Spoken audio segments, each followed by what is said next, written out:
Hello and welcome to My Mom's Basement, presented by 3Chi and Barstool Sports, and a very special Loki Season 2 penultimate edition of My Mom's Basement. That's right, Episode 5. We've got one left next week. Apologies for the delay on this episode. If you're a longtime Barstool fan, you know Dave says he's got noodle brain sometimes. To make it a little more Loki appropriate, I'll say I got spaghetti brain today because I just came back from Cancun. Some are calling it Cancun, the trip of Cancun, because it was during Loki.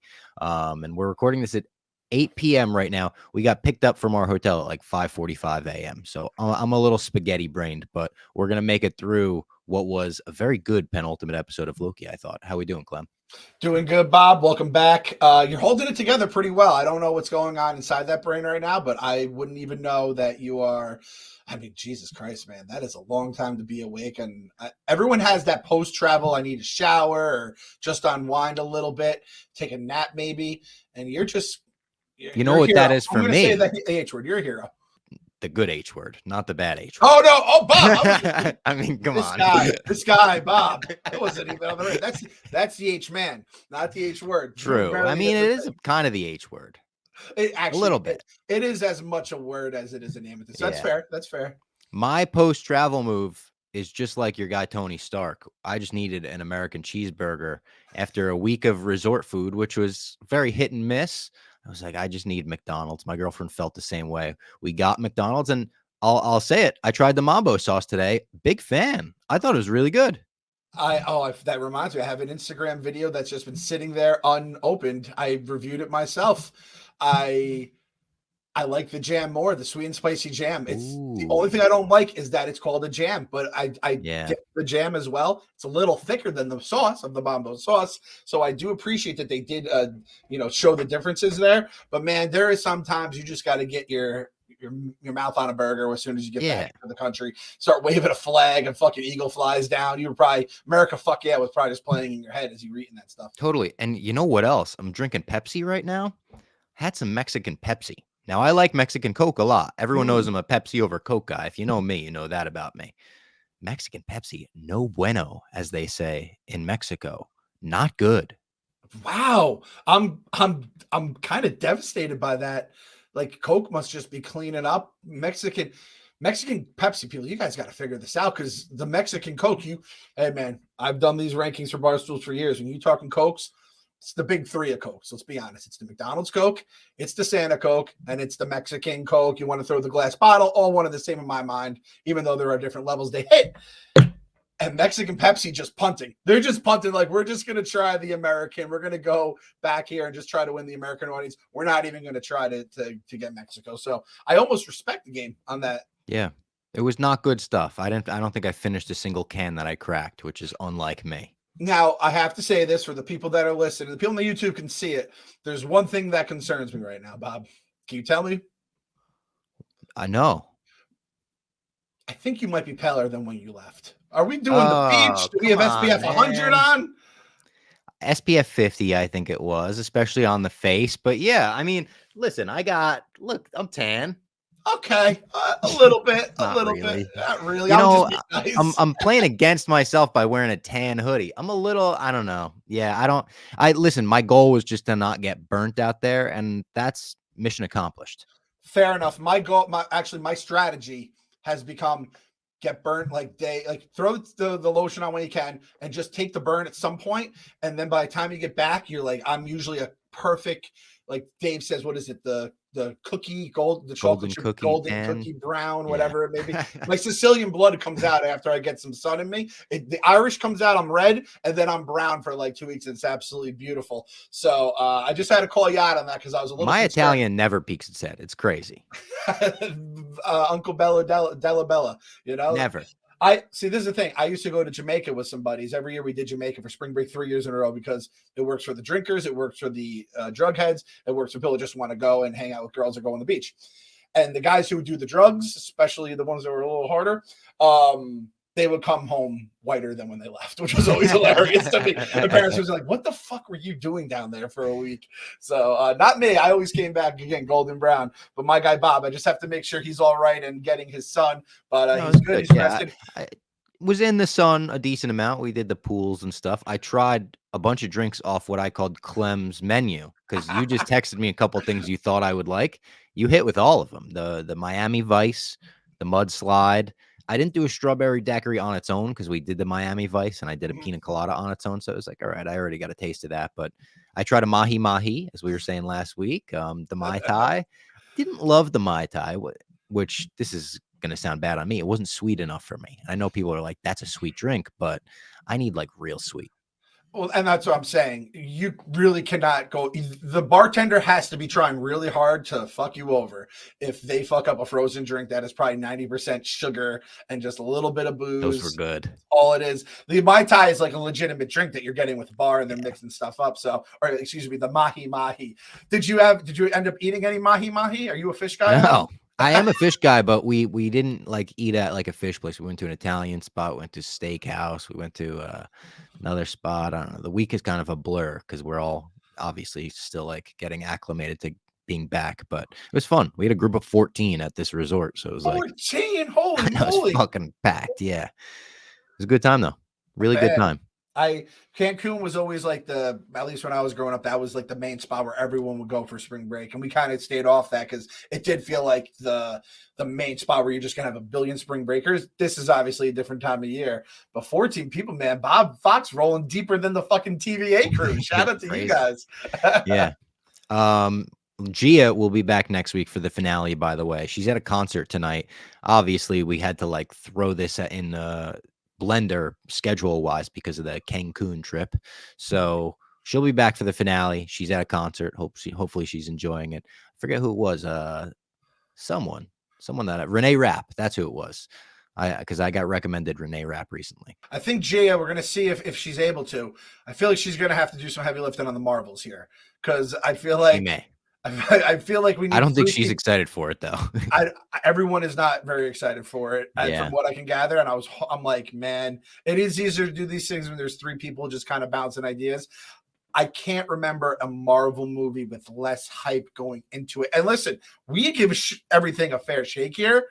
I'm almost like scared of what the reviews are going to be. You're going to have like the bigots who are going to downvote it or give it bad reviews without even seeing it, just because that's the world we live in. But I feel like this has a chance. Like, I think this was one of the last things that happened before Marvel's like ready to hit the reset and rein things in. This was already done. It's like, listen, there's one more clunker coming. There's nothing Kevin can do about this one, which we'll do the news at the end of this, like the Marvel news. We'll touch on that stuff that happened during the week. That motherfucker Jerry Thornton, Castellani, they were just picking these stories left and right on the blog, and I was like, I gotta wait for my guy Bob to talk about it. So in all honesty, I was happy they blogged and gave their takes, and I could save them for here. So it was perfect. All right, let's get into Loki. This episode is called Science Fiction, Science/Fiction, though, because we get into science versus fiction, not just science fiction, but all of the above. I also watched this episode this morning at like 7 a.m. on my phone in the airport. So I really did my best with the notes and everything. I think I got everything. I had these headphones on and everything. So Loki is immediately reacting to the explosion from last week. We pick up like the second after that happens, and he turns around to see nobody behind him, starts walking around the empty TVA. Love the way they shot that and cut to like, it almost looked like a continuous shot of him in different locations and stuff. And he time slips once again. And he's like, oh, you got to be fucking kidding me. This cannot be happening again. But then he sees himself with the TVA book. He does the hello thing. The whole scene loops. We see it from the other Loki's point of view. And then the desks, the walls, everything, spaghettis, just like Kang last week or Victor Timely last week. I love this visual effect. Even on like the desks and stuff, it looks like weird and almost gross. And I liked the way that they once again started this with like, all right, shit's fucked. And that's a big theme of this episode. By the end, I mean, spoilers, by the end, we're just pretty much in the same spot we were last week, but Loki's got some new powers. But the whole episode kept me like on the edge of my seat. I loved all the backstory stuff we got, which we'll get into, but great start to it. I like how you said the theme, and I thought you meant the theme was "All right, shit's fucked." I'm like, yeah, that is, I guess, a theme you could That use, is pretty but much the theme. Shit's fucked. that's the MCU state, I think, other than Loki right now. It's all right, Yeah, shit's fucked. Like you said it perfectly. You said I watched the episode and you go, I cannot believe the studio that made this is the same studio that made Secret Invasion. I always get nice. Secret Wars and Secret Invasion mixed up, as you can tell. Uh, so the big flash comes and it's going in on Loki, and then it's like, all right, what's going to happen next? I thought we got bamboozled. I thought everything was just going to be fine, and I'm like, oh, that dog Kang, he did something here, and somehow timely turned it into spaghetti. Now, two things. I like the spaghetti effect. I like the way it looks. I like all that. However, by the end of the episode, we got enough spaghetti effect. It started feeling like the snap dust. Am I It the did. only right? The whole end of this episode had Infinity War vibes for sure. I mean, our fucking guy OB, we called that from the jump when I said BB vibes. Remember from Inside Out? I'm Yeah. not even gonna say it, not gonna say it. Thank you But for not saying it. very close to that by the end, and very close to almost I expected him to look at Loki like, "Mr. Loficin, I feel so good." Yeah. Yep. So okay. So I'm not alone. And again, I think it's kind of like there's really nothing they can do. But it's like to have it where all the beloved characters are like vanishing into And nowhere. they had to change it, obviously, like, that spaghetti effect makes more sense almost now because it's like, "Oh, yeah, they couldn't have him turn to dust." Yeah, that was like, oh, Thanos is snapping through Yeah. that. Oh my god. I need to read that in a Marvel thing. Be like, someone wanted to turn him to dust. I'm like, you fucking boob. That can't happen. I feel actually no, that wouldn't have happened. That would have happened in Secret Invasion. The guy would have been like, what's Endgame? What do you guys this Endgame you guys keep talking about? Yeah. This show, clearly people know the source material, they care about the source material. It wouldn't happen there. So I'm with you, very much so. I also was like, what the fuck's going on? And I've been saying that literally every episode, I think since season 1, to be honest with you, episode 1. But as we keep going, I'm like, this is going to be a lot of heavy lifting. I think I kind of have an idea of where we stand now, though. So that's a W. And by the end of the episode, seems like they have, like you said, more of an idea of what's going on, but they still don't really know what's going on. This episode was almost easier to understand because it's a lot of backstories. Right after the title sequence, we get into Casey's backstory. Mr. What's a Fish was one of the 3 prisoners that escaped from Alcatraz in 1962. He escapes with 2 other guys. That's the whole story. 3 guys, I think, escaped in general. My uncle texted me, Uncle Fun, said, nod to Escape from Alcatraz, Clint Eastwood movie. Apparently Yep. a direct little reference to that. And they reuse the gut us like a fish line. He's like, we got to get out of here. They're going to gut us like fish. Loki time slips in. They're like almost in a deserty area. And Casey's real name is apparently Frank. They're like, why is he calling you Casey? I thought your name was Frank. He's like, my name is Frank. I don't know who this guy is. Thought he was a guy that needed a boat for a getaway. Loki time slips again. He's back at the TVA where it's like not destroyed. Great backstory for a kind of a dope of a character. Yep. Frank Morris was the name, the Alcatraz, one of the 3 prisoners, and they never found the prisoners, so they just kind of vanished. And it's very much like the DB Cooper, right? Where he just disappears into thin air. I love that. And we love that first one. We love it here. It's definitely, I don't think we'll get obviously too much more of those kind of callbacks, but anytime you can tie something real into the MCU and it's like a great mystery or whatever, and they kind of explain it on its own, very cool stuff. Very cool stuff. So I'm with you on that. I also feel like, granted, I do this all the goddamn time and I'm wrong a lot more times than I'm right. I think I threw Casey in the sus list relatively recently, being like, something's up with him. I'm just going to come out and say it. Casey's a dick. He's an asshole. He kind of is like the real Casey. Like that's the struggle is like, who is the real Casey? Is it the pure form at the TVA mind wiped or is it the Alcatraz version? I like the TVA version way better. This version trying to steal shit, trying to get away with everything. His name's Frank. Not that Frank is a bad thing, but for him, it just doesn't make sense. He's a Casey. Yeah. And like, this is the question here. What did I should have actually, let's see. Frank Morris. What was he in prison for? What was he in prison for? He spent a lifetime navigating the prison system before his arrival at Alcatraz. He was shuffled from one foster home to another, and he was convicted of his first crime at the age of 13. Later in his teens, his criminal record included narcotics possession, armed robbery, and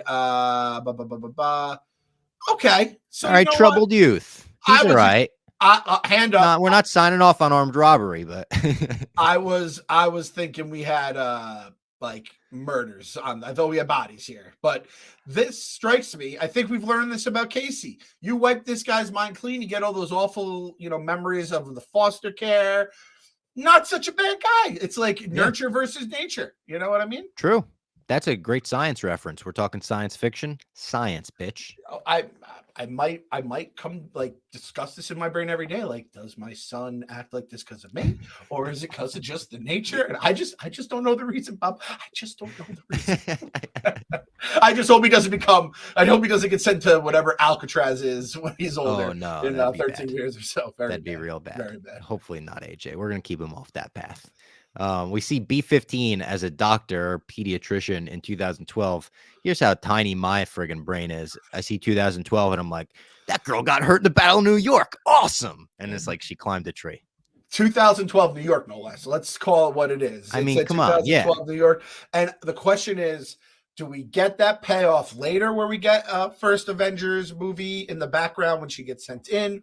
Or is it just like, aha, I got you, a nod? I'm gonna say something that just came to mind that might be heartbreaking. What if she like dies in the Battle of New York in her real life?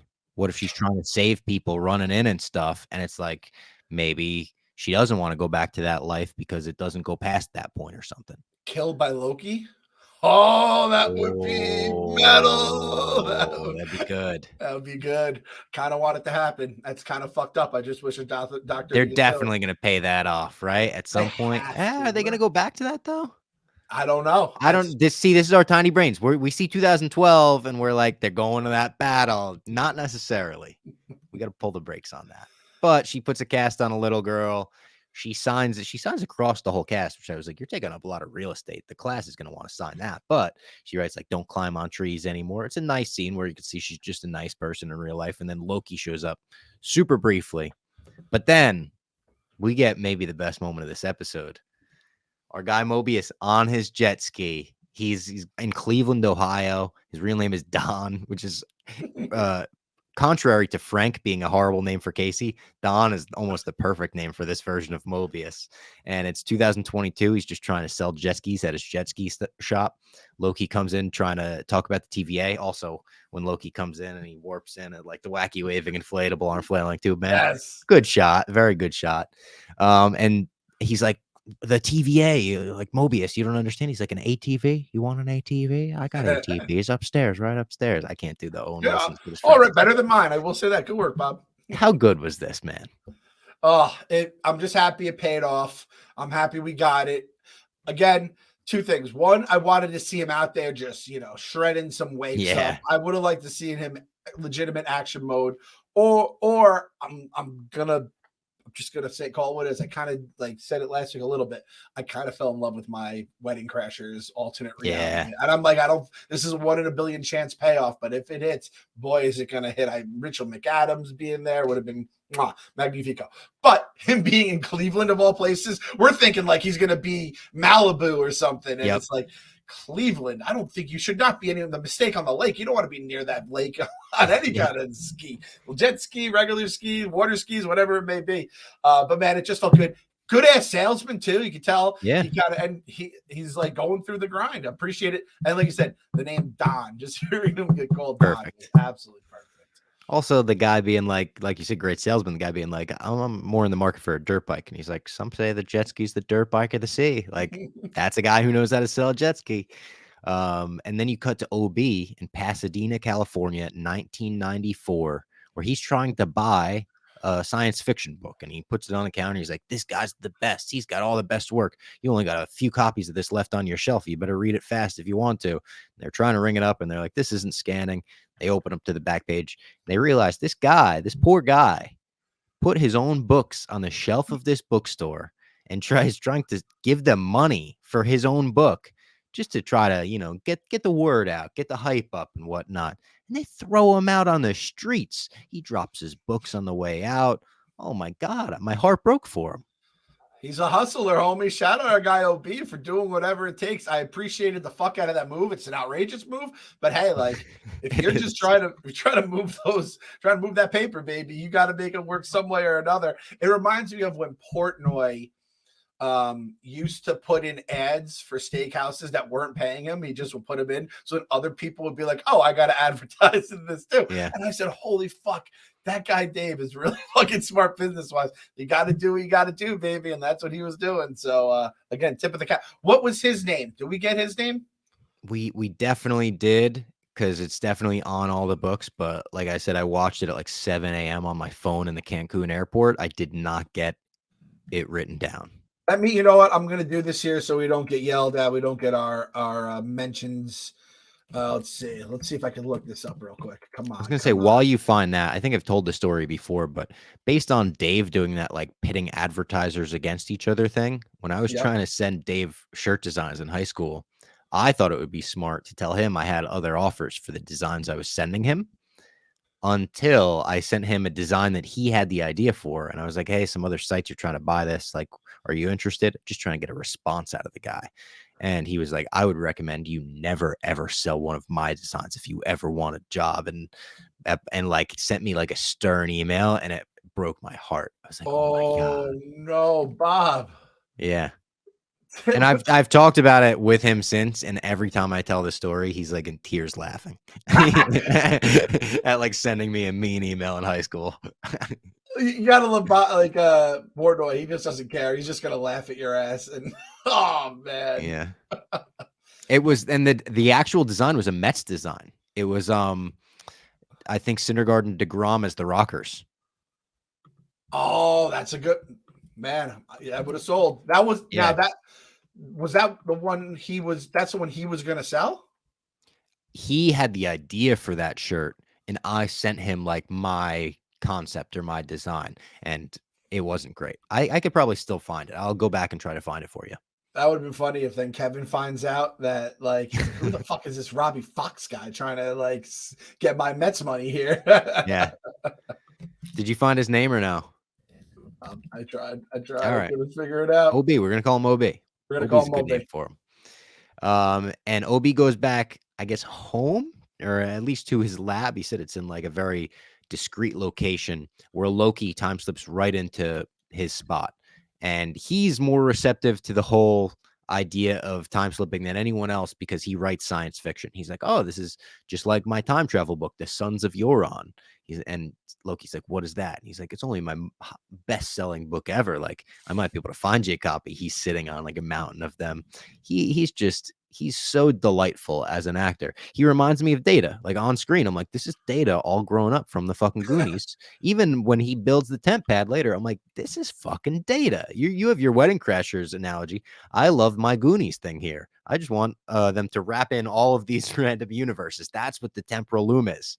It's like Wedding Crashers and Goonies and Marvel. And next week, we're probably going to have like Martian Manhunter show up or something. It's it's like when Trent did the whole thing about Step Brothers being the sequel to Elf, or Elf being the sequel to Step Brothers. Oh, AD Doug. AD Doug is his name. Boom. And I only knew that. I just looked it up, but I saw it in the captions. Now, I thought, does that mean he's an AD somewhere? I thought he was an AD at like a college or something. Like an athletic director? And I'm like, what the fuck is going on? Yeah. I'm thinking RA, AD, AP, professor. I was all over the goddamn place. Teaches theoretical physics at Caltech. And it's a funny back and forth where Loki's like, Jesus fucking Christ, you're a science fiction writer in real life? We're doomed. And he's like, yeah, and even lamer, I teach theoretical physics at Caltech and had to get my PhD in that just to make ends meet. Loki's like, okay, let's talk about this. So they talk about the difference between science and fiction and time slipping, and the when and the where and the why. And I liked this because it almost did an Endgame-esque thing for me. When Endgame explains time travel as like, listen, chill out. We're not doing this like any other movies. These are our own rules. Just pay attention. Follow along for the ride. Have fun. They kind of did that here where they're like, let's stop talking about science. This shit is fake. It's fiction. Let's just talk about why and who and whatever. Obi says you got to learn to control the time slipping, like use it as a power. And he keeps trying to no avail. And then I love Obi just tases him and then he scares him just to try to get it out of him. And he's, Yep. doing science. I love that too. And it doesn't work at all. I basically, and I would imagine you and probably a good amount of the people listening and watching, I just nodded and smiled, and I was like, yep, whatever you guys say. Like that was, I appreciated in Endgame when they did the whole time thing, and they're like, listen, it is what it is. But at the same point, this is how we're gonna do it. This one was like, it's weird. Don't worry about it. It's you can put a map out. You can spend the next 10 years of my life and you can make it in the wrestling terms of road trip to make everything make sense to me. I'm still never going to completely understand it. So I'm going to nod my head and I'm going to smile, and it's not going to make sense. I can understand that. So I appreciate that. Also, I just looked it up. AD Doug. Arthur Douglas is the name of a human man that killed Thanos while on a convert mission to Earth. Aware of Thanos' immense power, the Mad Titan's father, Alars, and his grandfather, Kronos, took Douglas' spirit and created a new body for it. Thus, the future guardian of the galaxy, Drax the Destroyer, was born and made it his mission to exact revenge on Thanos. So we got some nice little Easter eggs here, fellas, about AD Doug. So Apologies, AD Doug. I wasn't familiar with your game. I felt like we had to make it up to the audience. We were clueless for a minute. Good. I had to drop some knowledge on them there. So shout out to I better shout out to looper.com for explaining that shit to me, because I was lost there for a minute. And speaking of shout outs, let's shout out C4 Energy for sponsoring the show. Listen, I need some energy. I got C4 right here, and not just energy, ultimate energy. Unleash your inner WWE superstar, because WWE and C4 have teamed up for the ultimate undisputed energy, packing a powerful punch of 300 milligrams of caffeine in delicious WWE inspired flavors like Ruthless Raspberry and Berry Power Bomb. Both of them. I did that opposite, but you know what I'm doing here. C4 Ultimate Energy is the preferred choice of supercharged energy for WWE superstars like Seth freaking Rollins, and with 0 sugar and 300 milligrams of caffeine, that'll leave you feeling larger than life. Also, you can get the ultimate pre-workout. It's great stuff.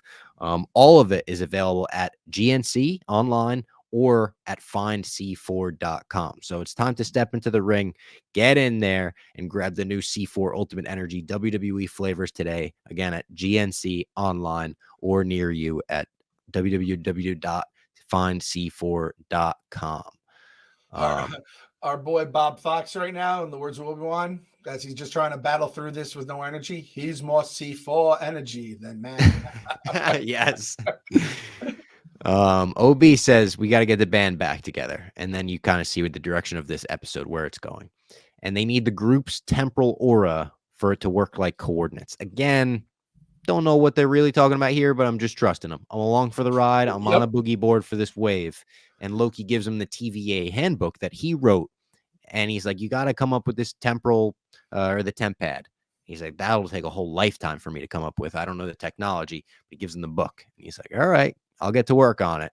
Then slips back into Cleveland, where he sees Don with his, honestly, shithead sons. These troublemaker sons. They're like Sid from Toy Story with the fucking lighting matches on toys and stuff. And one is running away with matches. He sends the one after the other. He's a single dad. I feel bad for him. We don't know what the situation with the wife is. Maybe, again, they're holding out for the Rachel McAdams reveal in the finale, but shithead sons.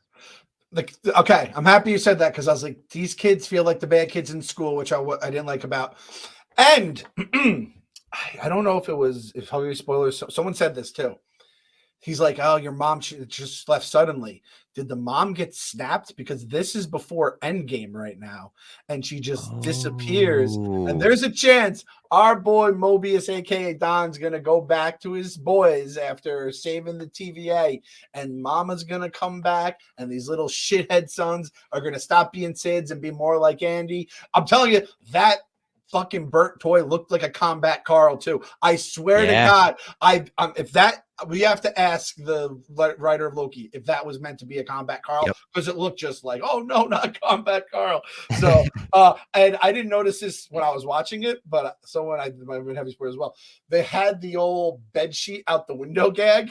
So one of them had escaped through the window using Oh, the like the bench. tide, like out. Yes. Oh, wow. I didn't notice that either. It's one of my favorite like old tropes, like you'd always see in Yeah. cartoons. I blogged something like in the last few years where someone had I think they escaped prison using it, and I was like, "Yo, Yes. you just gotta like tip your cap, like Yeah. that's like it's fucking cartoon I think 101 the right there." Rugrats did that, like with diapers and shit, you know?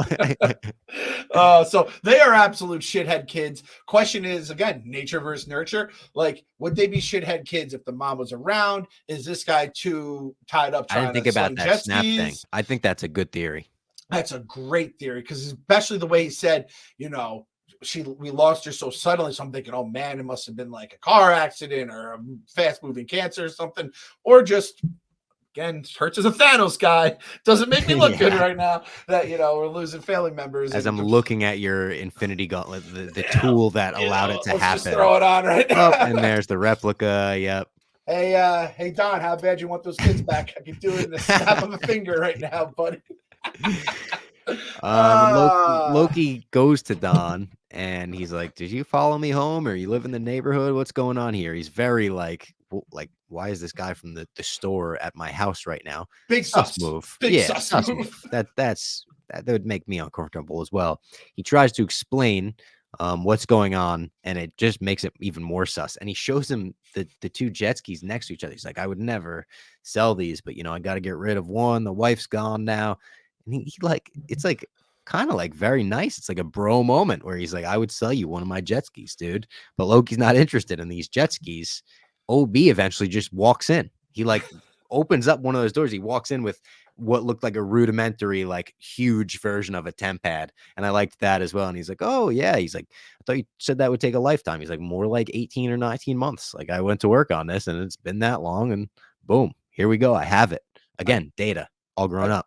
Yep. I basically became a hermit. Like my personal life died. My wife left His me. wife left him. Yeah. That was like not great, Loki. You're making all these people go down a weird path, but What is gotta do what you gotta do. what did that Loki say? Greater purpose? I feel like that was Yeah. OB's greater purpose. So I appreciated that. Again, this dude's been trying to he wants to get to the TVA just so he could write that book and move some fucking pages here. So shout out to him for doing it.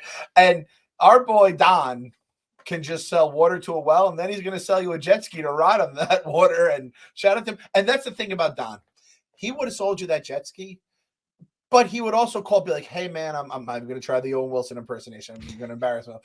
He'd be like, "Let's go out." It sounds weird not doing the low. It's the one guy you can't not do the voice. Yeah, We're going to go out and we're going to go for a little jet ski ride. And he would meet you every single time you wanted to go out. And he would also be the one to invite you out when he was going out. So if you're going to buy a jet ski, like that's the guy. If you're looking at jet ski in the greater Cleveland area, there's nobody in the world better to do it with than my guy, Don.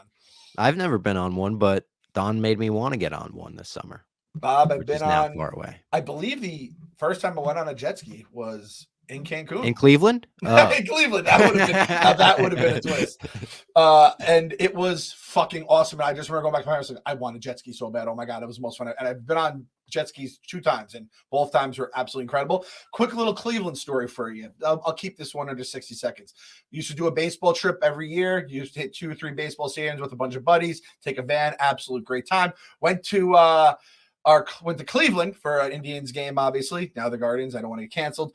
And we were tailgating. We had to go to the stadium at some point. We said, "Oh shit, girl was dead anyway." And when we came back to our car after the game was over, a bunch of homeless people were around. They were like, "Hey man, we were just about to steal your grill." And we're like, "Oh, thanks. Good thing you didn't." And then we went on the grill and someone had eaten the raw chicken that was just sitting there, or at least taken it. Oh no. So Cleveland, interesting place. We're just going to leave it at that. I'm just going to say interesting place. Been there a few times. Interesting place for sure. Jet ski capital of the world, though. It is. Yeah. If you're looking to get to work, it's a good way to commute. Quick commute along the river. It's a good spot. Finally, they get Mobius because they tell him your sons are in danger. And like, if you don't come with us, like the world is in danger, dude. And I love when Loki's explaining this to him and kind of showing him the previous interaction to say, like, I'll put you right back in this moment. Your sons won't even know you've been gone. In the back, OB, I almost called him Data. OB is moving the door like up and down. He's still trying to figure out like how to use the temp pad that he made. It was so great. And then they go grab Casey next, then B-15. Again, this is an assembling the team episode, reassembling the team for that temporal aura. And Sylvie is the final one. She gets off her shift. She puts some McDonald's on her car, and then it's spaghettis again, just into thin air. And another scene that made me want McDonald's tonight. You're welcome for the free ad, McDonald's. Bob, now that you say that, and I told you this offline, I did a Mambo sauce review, which I have to upload Instagram. I had McDonald's today too, and it was not by any means planned. It was I had to do something. I had to eat really quickly. I had to get home for a meeting, and I was out doing something. These fuckers from Loki, they inceptioned the shit out of us here. They made us all. All right, tweet at us. What's the hashtag Cancun this week? Cancun this week. Yeah, that's a good one. Tweet at us, hashtag Cancun, and also tell us if you ate McDonald's the day after you watched Loki, whatever it may have been, because I'm starting to think this was a goddamn marketing ploy by Marvel. And hey, listen, if you guys need money to pay the bills, because we know Disney Plus ain't doing it for you guys, that's fine. But I feel like I've been bamboozled. I think I've been bamboozled here, and I think all of us have. This meetup, it was like the Avengers, but like the 1/1,000,000th in terms of power. Yeah. What is avenging, but much, much, much, much, much, much, much, much, much less impressive? That's a good question, Clem. I'm looking, I put in avenge synonym. And I don't really rattle a couple off. Punish, chastise, vindicate. Chastise is the chastisers. The payback, the paybackers. That's funny. The paybackers. Retributors. This team is more like the rewriters, though, right? Yeah, the retaliators, the vindicators. Again, there's nothing in this group of misfits. Like this is, I almost want to know why King chose these people. Was he just like these guys are a bunch of bums, or I don't know, but maybe it's just they knew they would do their duty, right? And they they did it in the TVA for years, so whatever it was. But yeah, I felt like much low stakes version of what Nick Fury did a decade ago. And when Loki shows up, he tries to give her the same speech he's giving everyone. He's like, I know this is going to sound crazy and you don't know who I am. And she's like, I know exactly who you are. You're Loki. You're me. What are you talking about? She remembers everything, which is interesting. The Lokis, both of them, they got it all. They remember everything. So they go to a bar together. I like that the bar has the little arcade game of Zaniac. That was a nice little touch, nice little nod. And Sylvie tells Loki basically, he's being selfish for this whole plan. She's like, why are you really doing this? And he's like, to save the world. She's like, why are you really doing it? He's like, all right. I want to see the bros. And he just wants to have another good journey, good time with his pals, good road trip type energy with his pals. But she convinces him he is being selfish. So he's like, all right, I only want to fix things to have friends. Better go back to OB's lab and tell them all, let's call this mission off, which is a shock to all of them because they're like, you just told us the world is ending and now you're telling us you just want friends. We're like, what's happening right now? I think we still have to do this. And again, Casey, the real Casey, Frank, is just trying to rob places with the temp pad. He's trying to steal it. I didn't realize he stole it at first until I saw a thing about it, because I was like, I didn't believe him, but I felt dirty not believing him, if you know what I mean. Yeah. I was like, oh, Frank, I want to believe him, but I think you're bullshitting me. I don't think the doctor stole it. Right? Yeah, no. I don't think the guy with the heart of gold raising his 2 kids by himself stole it. And then who's like, and Sylvie is a fucking Kang pad. She can do whatever the hell she wants. Yeah, tough look for our guy, that such bitch Frank. It was also really, I've been in that spot with that Loki's in where you're like, man, I'm gonna have to explain this to someone, and then they're like, oh no, I know everything about it. Like someone will ask me something about Barstool, I'll be like, all right, now first let me tell you about Frank the Tank. He's like, oh no, I know Frank, or let me tell you about Ben Mintz. Oh, I know Mincy, I love Mincy. It's like, okay, you know the absolute ridiculous backstories that I'm about to explain. We can just get to the nuts and bolts of it all. So yeah, I appreciated that, and I appreciate we didn't have to go through this, run around one last time. Groundhog Day, yeah. Yes, exactly. I loved this scene. This next scene was like, are you going to talk about the record store scene? The record store scene. I knew it. Come on. Bob, I knew you were going to go crazy. Bob, do you know that song? Did you already know that song? Oh, of course. So this song years ago when we did, what was the Barstool Shark Tank? The Big Brain. Yes, yes. When we did Big Brain, there was a company, I think it was called Rodney, that was like a weed. It was like a bag, like a travel bag that you could put like medical weed in and it wouldn't smell or something. And they asked me to Huh. do like a smokers playlist. And this song was on my smokers playlist because, I mean, Oh Sweet Nothing from the Velvet Underground. I'm not even a huge Velvet Underground guy, but this song is all time classic. And the way Sylvie struts in there and she's friends with the record store clerk, which always having a good back and forth with the record store clerk is the best when he's got like a recommendation for you. He gives her that record. She pops it on, just vibes to the music. She was clearly stoned. You're not telling me she wasn't. She was High on as edibles or fuck. something.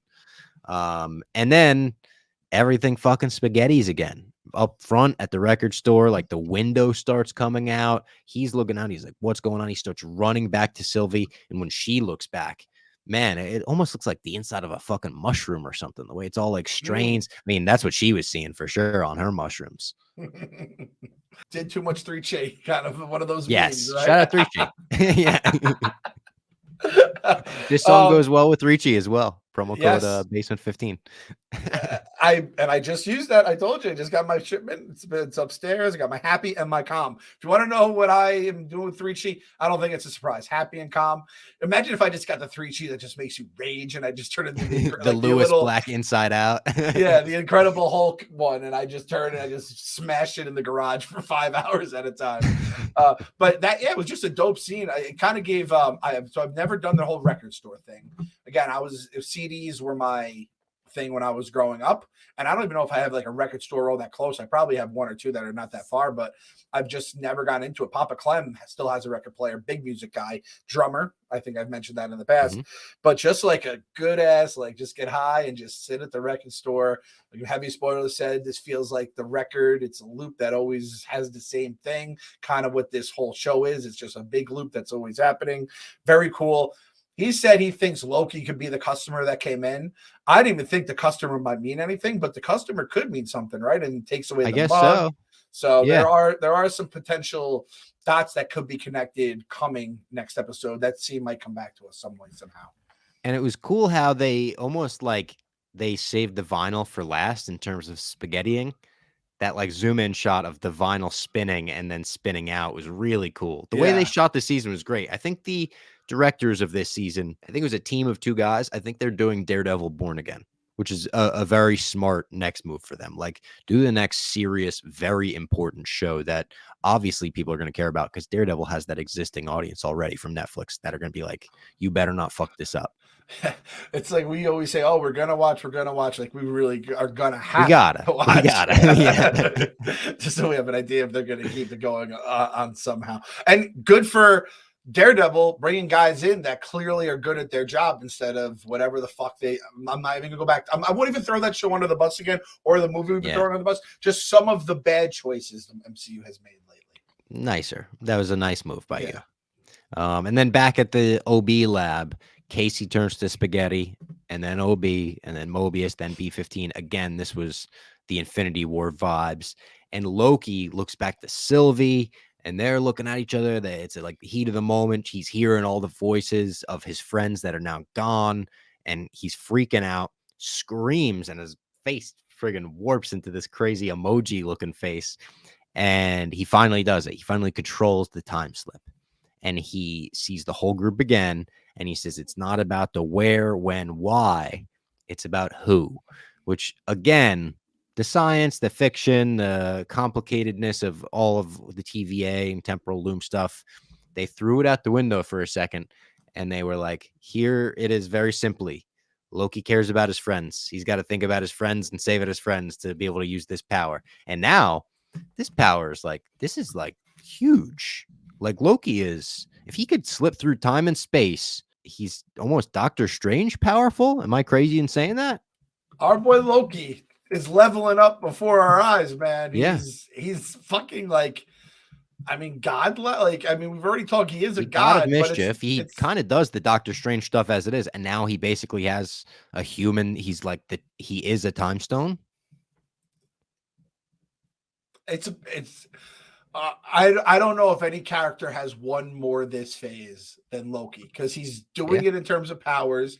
He's doing it in terms of like there's so many fans who are like, thank you. You're one of the guys who showed Yes. up here this phase, right? Yeah. He is just getting Like I said, Greg Jennings with a broken Greg leg. Jennings. Yeah, perfect way to put it. Perfect way to put it. And like the biggest part too, man, like I feel like Loki wouldn't have been such a dick if he just had friends. But Yeah. he probably, I bet Thor was a good dude, but I bet like he's he's almost too good of a dude where it's like, listen, man, you're the varsity starting quarterback who's dating the cheerleader, and I'm getting nothing. I'm getting no residuals off of that. And Loki's in the band, yes. Like, and he's also like the frost elf or whatever he is. Yeah. And everyone's kind of like, fucking Loki here. So all Thor's friends probably are dumping on him. So I can almost is it maybe it's like a Robb Stark Jon Snow dynamic a little bit? Like you're the bastard here. He's the chosen one. Maybe a little bit. We know how that dynamic ended out. John came out on top out of those two. Yeah, for he sure. R.I.P. my dog Robb Stark. No, R.I.P. my direwolf Robb Stark.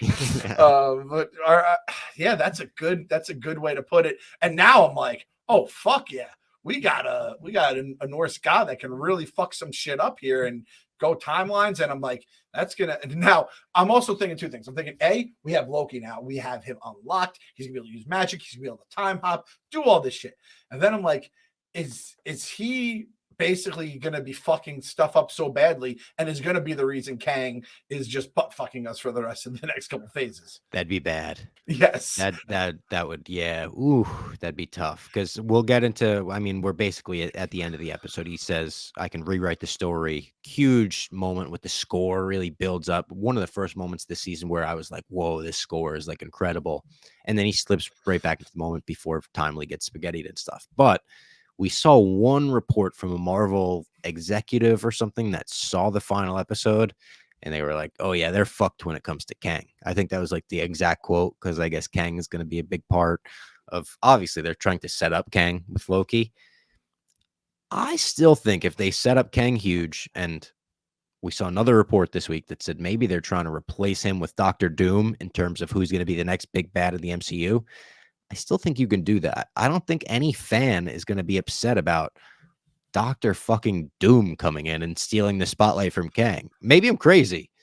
I also don't think, like, why are they talking like you cannot recast Kang? I don't understand that. John Boyega, the way the performance he gave in that movie, which I can't remember the name of it off the top of my head. Clone Tyrone. That was great. And like he's already fucking There's on the a bunch of good actors. He's also he's the guy who has a million versions of himself. It's not even like so far in the MCU, they all look the same. In the comics, I don't think they do all look the same. We've got fucking Iron Lad and Nathaniel Richards. They don't all like, why are we talking like he's like, well, I guess we're stuck with him forever. If it's really going to be that big an issue with his legal drama, which is what we're kind of referring to, I guess that's what Marvel's referring to, I think, or these reports, whatever it is. I don't understand why they're acting like it's the end of the world. That doesn't necessarily worry me when it's like, obviously they were setting him up to be the next big thing. The next Avengers movie is titled The Kang Dynasty right now.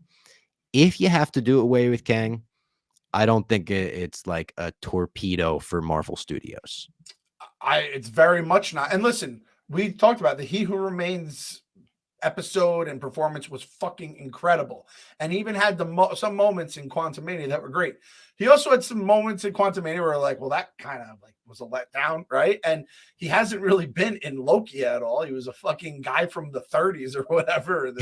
Like that's all. 60s, yeah. You could basically be like, yeah, fuck that guy. He got killed by ants. He stinks. And we'll bring you the real Kang in 2035 or something. Sure, yeah. But this guy, Doom, this is the real bad motherfucker. And again, for the people love Doom. And the diehards will be like, fuck yeah. And the casuals like me will be like, those guys say he's awesome. So fuck yeah. Like, I remember the comic books a little. Be like, this guy, Dr. Doom, seems pretty crazy. And they're like, oh no, he's the baddest motherfucker in the universe. He's got a metal mask and a green cape. What more could you ask for? And he's from a place with a weird name, right? So it's like, it kind of just checks all the boxes. I'm fucking sold on it. So do it. I'm fine with it. Don't do it. I'm fine with it. But you're not like handcuffed unless even if you filmed all this shit with Jonathan Majors and you do it, guess what? You're Disney. You have them not unlimited money right now, but you have probably still a shitload of money. A lot. Yeah. Yeah.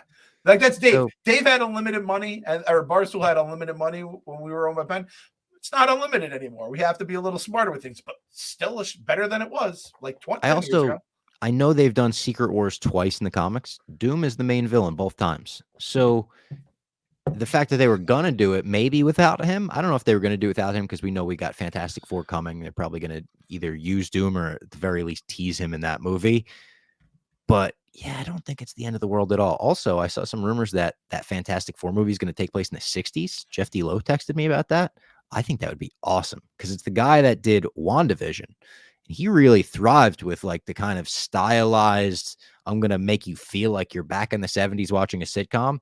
If you put them in the 60s and somehow do the Captain America thing where it's like, oh, they went through a friggin' weird tunnel and now they're in modern day. I think that could be really cool. Like give a new dynamic. They would all be kind of fish out of water with the current gang of young heroes. Like they're basically building the young Avengers with this phase. I think that would be really cool. You kind of sold me on that because I would like, because if you're just throwing more superheroes, you're just throwing more of the same stuff on the pile. It does lose its luster at some point, but that kind of works. And then like the thing saying it's clobbering time, someone that grew up, 90s, 2000s, it doesn't make sense. Some dude from the 60s, he's going to still say it's clobbering time. Yeah. It's the blue spandex. Yeah. They'd be wearing that in the 60s, the white moon boots and stuff. Yeah, man. Sue Storm, just thinking free love. Like, let's fucking rock out. Is Sue Storm? Oh, we don't have the cast yet, though. That hasn't been confirmed. That Sue Storm is apparently the one that is kind of the most confirmed because I think it's not announced, but the rumors that Vanessa Kirby signed a deal right before the strike went into place, which she was in the last Mission Impossible, not the last, but I think the one before that. I didn't see the last one, so maybe she was in that one too. She's in Mission Impossible Fallout, and she's really good in that, and I think she looks the part as well. Yeah, I think we'll be okay unless they have an absolute just killer plan for Doom and they don't want to fuck it up. I can understand it, but again, there's so many other things you can do other than being like, well, I guess our entire future hinges on Jonathan Major's legal troubles. Like, and yeah, now if he like quote unquote gets off of it, do you bring him back or is this already like he's already more things? I don't know because like after these allegations came out, a bunch of like actors that had worked with him in theater also kind of came out and talked about how hard he was to work with on set. I don't know if that was the case for Marvel as well. People, at least publicly, are talking like he was great to work with. If that was the case, maybe you do like cut him off even if he gets off or whatever. But it's like, I don't know. They're talking about, there's rumors that Jake Gyllenhaal is going to play Mr. Fantastic now, like Mysterio. So again, if we're recasting like that, like you're not stuck with John. It's weird. What else was in that that Marvel article? Because there was kind of like, I don't want to say a bombshell article because it wasn't like shocking stuff that we never knew. It was kind of like just it was Vanity Fair, right? Yep. It's a big outlet kind of saying stuff that the online nerd community has been saying for a couple months or maybe even years at this point, that Marvel has been going downhill since Endgame with like a lot of a little behind the scenes tidbits, right? So, and the other big like thing that was going crazy is that there were talks about bringing back the original Avengers crew, and that's right. Scarlet Witch, Black Widow. I've got my own colors. Scarlett Johansson. That's why you got it. Yeah. God damn it, my brain is so cooked, but it's not completely. Spaghetti. Yeah, spaghetti brain. Robert Downey Jr. is Iron Man, all that kind of stuff. And then I'm like, so there's two ways to look at it. One, you could just go the outrage. Oh my God, we're so unoriginal. We're going to bring back the thing. And it, again, like I said, bringing back Tatooine. It's like, oh, let's just fix it with all the original Avengers and all of them are good. That ship has sailed. You're decreasing the way that Endgame hits, which is they fucking nailed Endgame so much. And if this podcast started with Endgame, so we've basically just gone downhill in terms of MCU quality. Unfortunately, maybe that's our fault. Yeah, that's our fault. Like we should be like, and that's the last time we'll ever talk about the MCU in this podcast. See you guys later. But I do think there's a very good chance all this stuff. It's a Vanity Fair. It's getting aggregated to no end. You don't know game of telephone what it actually means. I think they're just like, no, we were going to bring back that group of Avengers for Secret Wars because that makes perfect sense. Didn't we all assume that though? Because I Secret did. Wars is going to Yeah. be the variant movie where we thought we were going to get like maybe Tom Cruise Iron Man next to Robert Downey Jr. Iron Man. Chris Evans, we think, is on the fucking moon right now. They haven't even given us confirmation that his character's dead. So that one, like, he's going to be back at some point. And Scarlett Johansson, obviously, Black Widow's dead, but you could bring her back for a flashback, a friggin' hologram that she left on the Quinjet. I like that. Unless they're saying like, separate from Secret Wars and the Kang Dynasty, like we're coming up with a new Avengers movie just about the original core. If that's what they're doing, it does worry me a bit because it's like, wait, what? Like, no, don't do that. But if you just loop them in cameo form, maybe bigger than cameo form, like you're telling me in Secret Wars, you don't want to see Robert Downey Jr. and Chris Evans alongside fucking Tobey Maguire, Spider-Man, and Hugh Jackman's Wolverine. Like, come on. We all want to see that. If you're throwing out all the variants out there, and we're going to get these guys from different universes, price from Fox guys, all this stuff, and you don't have the original Avengers, then it'll feel like they're missing. So that I agree with 100%. I just think that it's crazy. It's kind of this way. Back in the day, whenever a Marvel rumor was announced, everyone was like, it would be positive. But with all the losses, it's now all becoming negative, and now it's like when the Mets do something, it's LOL Mets. But when another team does it, you don't hear a thing about it. I always say this: if the Knicks, and I imagine your knowledge of how this all went down is probably not as much as my huge. If the Knicks had signed Kevin Durant and Kyrie Irving, and then everything played out the way it played out the last 3 years before they both got traded away, the James Harden stuff, Kyrie in the vaccine, all this stuff, it would have been nonstop coverage about how fucking ridiculous the Knicks are. The Nets escaped like with 1/millionth of the jokes and coverage and all this stuff. And it's the same thing. Marvel in the past would have been Teflon Don to it. But now everyone's going to be like, oh, Marvel's fucking up. Marvel. And they might have just been like, hey, guys, we're thinking about bringing the Avengers back. So I reserve my right to be outraged based on what actually happened. I will say this, though. There was a note in the article saying, like, ever since Disney Plus launched, Kevin Feige has been stretched thin.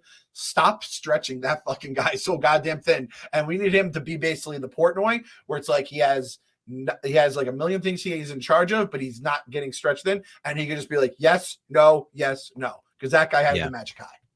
And again, it felt like they were just kind of like throwing stuff at the wall for a little bit with Disney Plus in terms of just, you got a show. And here's two special presentations, but no more in the works, no more seemingly planned. Like, it seemed like they were just trying to see what worked in terms of even episodes. This one's going to be 10 episodes. This one's going to be 8. This one's going to be 6. And they're going to be an hour long. And like, I'm fine with that, but it doesn't feel cohesive like it should, I think. There was another thing too, as you said that it kind of triggered my memory. There was, and I don't know how much of this stuff is true. I think some of it has already been refuted. There was something I was reading, like Blade had 5 different rewrites, like different writers on it. Blade was like the 4th level character in the show, and there was a lot of, I believe they said like in the movie were the main characters. Yeah, and it was like, I watched the Pandaverse, the South Park show. That just came out. It's funny. And listen, I think people that are basically they're making fun of will laugh at it. I think people who are rational like me and you can laugh at it. The people that hate and love Star Wars and Marvel to no end will laugh at it. But it's just flat out like feels like we are living in the Pandaverse right now. Yeah. So very much recommended for anyone who hasn't seen it. Did you see any of the clips of it or seen any of the things? I saw the trailer. I do want to watch it. Is it a Paramount Plus thing or is it Paramount Plus, and I believe it's only 48 minutes. It's like a long South Park all right. episode. Yeah. Good. I'll tell you, I was like, I'm not ready sure if I could really dial in for this. I saw 40 minutes. I'm like, oh, this is a goddamn breeze. Yeah. It's a lot of there. Kathleen Kennedy is basically the main villain in it. So it's pretty good. Pretty funny. Her, yeah, but that's funny. Another thing that I want to touch on quickly, we got a trailer for Echo today. Came out of nowhere. I didn't know this was going to be announced today or going to get a trailer for this today. I got to say, I think both of us have been saying for a little bit, like, why is Echo getting her own series? We didn't necessarily need that after Hawkeye. She was good in that show as a side character, and her little backstory with Kingpin was cool, but make a special presentation. Give us 48 minutes of fucking sick Echo content and let us be. After seeing the trailer, I'm like, all right, I'm going to give this thing a shot. I think it's going to be like TVMA. There's a lot of blood in it. And Echo seemingly is maybe the 4th level character in this show. It looks like a Kingpin show, at least the way the trailer's edited. Yes, and I think we said it back when they announced it. You could have Echo do whatever, and I'm cool. Like let's rock with Echo. If Echo's great, great. If not, like let's get a lot of Kingpin in it. Let's get some Daredevil. Yep. We'll throw some Shield. Like anyone that we can get who's under contract. Like just make Give it. us Elektra. Imagine Yes. she pops up. That'd be cool. Don't make these new characters do too much heavy lifting or just like focus only on them. You're fucking Marvel. These characters run into each other all the time in the comic books, and it's what makes it so cool. And if you have to cast a couple actors who aren't A++ list people, fine. I just think it makes the entire universe that much better. And I thought this was like a movie. I thought this had been changed to a movie. Did Ironheart get changed to a movie or like a special? Armor Wars, maybe. Okay. Which at this point, is that even happening? Like, I haven't heard an update on that in forever. Some of these shows, I don't have faith in them happening anymore. Exactly. And when you said the trailer is very good. If you haven't seen it, check out the Lights Camera Pod Twitter. They have the preview there. It looks good. If it's not good, this is what you do for characters like Echo. You give us a 1.5 minute trailer, put it on Disney Plus exclusive, so they can't quote unquote pirate it, or maybe make it like 3-minute long trailer, and that's all the show is. It's just a short film. And we're like, oh, that's Echo. And all you're doing with these shows, movies, whatever, it's like when you get a fish from the pet store. What's a fish? Yes, good work. You put the fish in the tank, and you let the water warm up, and then you let the fish out so they can go in. You're just basically introducing Echo to the MCU. You put in little Echo in there, water's warming up, and now Echo, it can now be in a Young Avengers movie, could be in whatever the fuck you want. That's fine. And then she can play with the other fish, and then she's with Kingpin, she's with Daredevil, all that kind of stuff. But I'm telling you, I don't like giving a lot of my time to stuff that is just going to end up sucking. And I said this, I'd almost rather a hour 50 movie with the fucking $15 price tag than like the 3.5 hour show that took up, an hour of my week every single week for like 4 or 5 weeks. Well, the good thing about this one, I believe it's 6 episodes all dropping at once. Perfect. On January 10th. So it is going to be, it's going to be a lengthy show, but we'll be able to just bang it out and be done with it.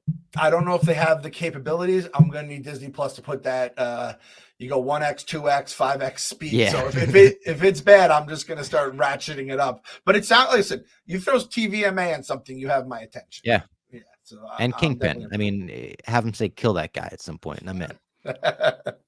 The Mets. I love the Mets. You ever see that meme where they have? Incredible. I think that's it. I think that's it for the show. Anything else that we wanted to touch on? Oh, actually, Basement Boy of the Week. Oh, yes. Good call. Lord David Snyder. Unreal Halloween costume. So this goes back maybe a month. Huge Basement Boy. We've been tweeting with this guy for years. He said, hey, we found a Macho Man Randy Savage costume for my dog, and my wife wants to be Hulk Hogan. Who should I be? And I said, you got to be Miss Elizabeth. And Clem immediately was like, obviously, that's the only answer. And this just like the thread is very funny. I tweeted the thread. You could go on my Twitter and find it. He's like, I don't know if I could do that, man. Like, I'm a big guy. I want to be wearing a shirt and I can't shave my beard. His wife responded. It was like, I love this idea.